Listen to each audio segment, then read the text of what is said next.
అండి. ఇలా ఎంతో టేస్టీ గోంగూర బోటి అయితే ఎలా చేయాలో చూద్దాము. ముందుగా అయితే బోటిని తీసుకొచ్చి క్లీన్ చేసుకొని ఇలా ఉడకబెట్టుకోవాలి.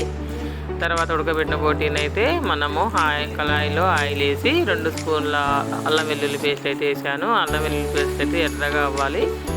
ఇలా బ్రౌన్ కలర్ వచ్చేంత వరకు వేసిన తర్వాత కొద్దిగా అయితే పసుపు వేసాను. పసుపు కూడా పచ్చివాసన పోయేంత వరకు అయితే వేగనివ్వాలి. చాలా బాగుంటుందండి ఈ బోటిని. ఇలా గోంగూర బోటి ఎంతో టేస్టీగా ఉంటుంది. తర్వాత మనం ముందుగా ఉడకబెట్టిన బోటిని అయితే ఆయిల్లో వేసి మగ్గనివ్వాలి. ఇది ఆయిల్లో వేసినప్పుడు చిటపట అంటుంది, భయపడొద్దండి, ఏం కాదు. తర్వాత అదే మంచి ఎర్రగా రోస్ట్ అయ్యేది.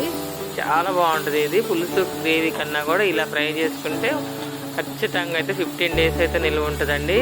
చాలా ఇష్టంగా తింటారు ఇలా చేస్తే. ఇష్టపడని వాళ్ళు కూడా తింటారు ఇలా చేయటం వల్ల. చూసారా, చక్కగా ఇది కూడా ఏగనివ్వాలి. మంట సన్న మంట పెట్టేసి మంట మీద బాగా హైలో పెట్టొద్దు. ఇలా చిన్న మంట పెట్టుకుంటూ ఎర్రగా అయ్యేంతవరకు అయితే వేయించుకోవాలి. ఓపిక ఉండాలండి ఏదైనా సరే. మనము ఇలా ఎర్రగా వేగిన తర్వాత ఒక 2 కట్టల గోంగూర అయితే తీసుకున్నాను. కేజీ బావు బోటికి. ఈ గోంగూరని ఇలా శుభ్రం చేసుకుని కడిగాలి. సన్నగా కడిగి ఇప్పుడు కట్ చేసుకున్న గోంగూరను కూడా బోటీలో వేయాలి. బోటీలో వేసి దీన్ని కూడా చాలాసేపు అయితే మగ్గనివ్వాలండి. హైలో మాత్రం అస్సలు పెట్టద్దు. మంట ఎప్పుడైనా పెద్దదిగా ఉండి కూర చేయొద్దు. మనమైతే మంట తగ్గించుకొనే చేయాలి. ఇది కొంచెం ఓపికతో కూడుకున్న పని అండి. కాకపోతే మనం మంచిగా తినాలి, టేస్టీగా ఉండాలి అనుకుంటే మాత్రం కొంచెం ఓపిక కావాలి. ఇలా మనం చిన్నగా ఓపికతోనైతే ఈ గోంగూర బోటీని అయితే వేయించుకోవాలి. చూస్తే చక్కగా మగ్గిపోయింది.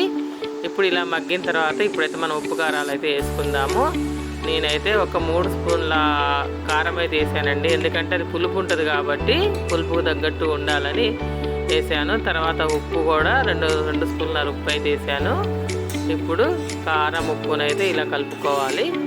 చక్కగా మంట చూసారా, అవ్వాల. అస్సలు కారం మాడద్దు, ఉప్పు మాడద్దు అనుకుంటే ఇలా వేస్తూనే ఉండాలి. ఇలా మంచి దగ్గరికి అయిన తర్వాత ధనియాల పౌడర్ అయితే వేసాను. మసాలా ధనియాల పౌడరు. ఇది నేను ఇంట్లో తయారు చేసుకునే పౌడర్ అండి. ఇప్పుడు పైకి వెళ్ళి టేస్టీ కోసం పచ్చిమిర్చి కూడా వేసుకుంటున్నాను. ఎంతో టేస్టీ గోంగూర బోటి అయితే రెడీ అయిందండి. మీరు కూడా ఇలా చేసుకొని ఎలా ఉందో కామెంట్ బాక్స్లో చెప్పండి. థ్యాంక్ యూ అండి.